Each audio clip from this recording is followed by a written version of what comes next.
Muli pong umaaligid ang mga barko ng China habang nagpapatrolya ang mga barko ng Philippine Coast Guard sa Baho de Masinloc o Panatag Shoal. Sa drone video po nakuha ng Philippine Coast Guard, makikita ang pagsulpot ng dalawang barko ng China sa gitna po ng ating maritime patrol. Ang isa sa mga ito'y humarang pa sa daraanan po ng barko ng Pilipinas. Pebrero 1 po nang i-deploy ang BRP Teresa Magbanua para tiyakin ang kaligtasan ng mga mangisdang Pilipino sa ating teritoryo at protektahan sila sa anumampong panghaharas. Lahat-lahat ay aabot sa 8 Chinese vessel ang namataan sa loob ng ating exclusive economic zone.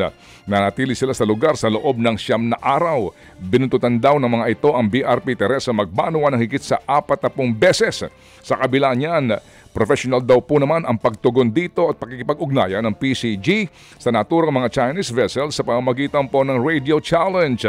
Dito, iginiit ng Philippine Coast Guard ang posisyon ng Pilipinas sa ating teritoryo batay sa umiiral na international law. Tinabla naman ng Pilipinas ang bansang China sa gitna ng plano ng gobyerno na palakasin ang presensya ng militar sa Batanes.